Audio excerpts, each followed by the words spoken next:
Bonjour à tous, j'espère que vous allez bien. On se trouve pour le 51e épisode des Créatures de Skullland de 2005. Aujourd'hui, je vais vous parler du Vulturesaurus.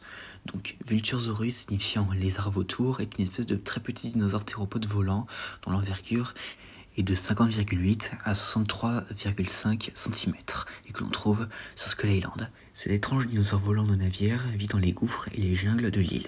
Malgré leur apparence, ils n'appartiennent pas au groupe des ptérosaures. En réalité, il est le seul représentant survivant d'une remarquable seconde ligne de théropodes aériens dotés de membranes ailaires semblables à celles des chauves-souris au lieu des ailes emplumées. Ces ailes, qui ne sont pas constituées d'une seule couche de peau comme celle des ptérosaures, sont divisées par des excroissances filiformes, larges et souples. Elles peuvent être facilement réorientées en vol et le battement d'ailes, bien que moins efficace que celui d'un oiseau ou d'une chauve-souris, suffit amplement à le maintenir en l'air. Ces ailes sont en fait plus adaptées à la nage qu'au vol. Le Vulturesaurus est décrit comme possédant une tête effrayante en forme de U, de grands yeux et des tympans développés, ainsi que des mâchoires aux dents acérées se terminant par un petit bec, un corps fuselé, une queue courte et de puissantes pattes postérieures munies de griffes opposables. Ces griffes sont incroyablement acérées et capables de déchirer la chair au contact.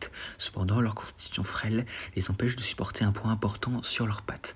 Ces créatures grégaires sont nocturnes. Elles se perchent sur des corniches ou à l'ombre, dansent dans la jungle pendant la journée et sortent en vaste groupe pour chasser les insectes comme les papillons de nuit la nuit.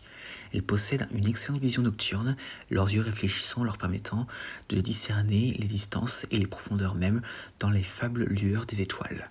Mais elles ne restent au sol que lorsque les nuits sont les plus noires. Elles sont les proies de nombreuses autres espèces vivant sur l'île, notamment dans les ravins, où plus d'une dizaine peuvent être dévorées pendant la nuit.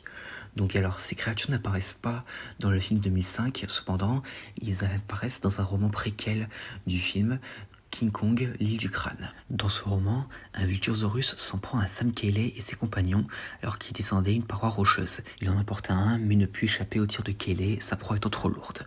Un autre Vulturesaurus attendit que Cayley et son dernier compagnon s'éloignent un peu plus de l'île, et lorsqu'un bateau heurta un rocher et que l'un d'eux fut éjecté de la cabine, le Vulturesaurus en profita pour l'achever. Il parvint à attraper la jeune fille, mais fut abattu. Donc maintenant, en termes d'anecdote. Donc le Vulturesaurus était prévu pendant un temps d'apparaître dans le film. Cependant, comme vous le savez, cela n'a pas été le cas. Également, le Vulturesaurus ressemble au véritable dinosaure aux ailes de chauve-souris, le Yiki, découvert 10 ans après la publication de The World of Kong. Également, le Vulturesaurus a servi de remplacement pour l'Archaeopteryx de l'univers du King Kong de 1933. Et à part ça, voilà, c'était le Vulturesaurus.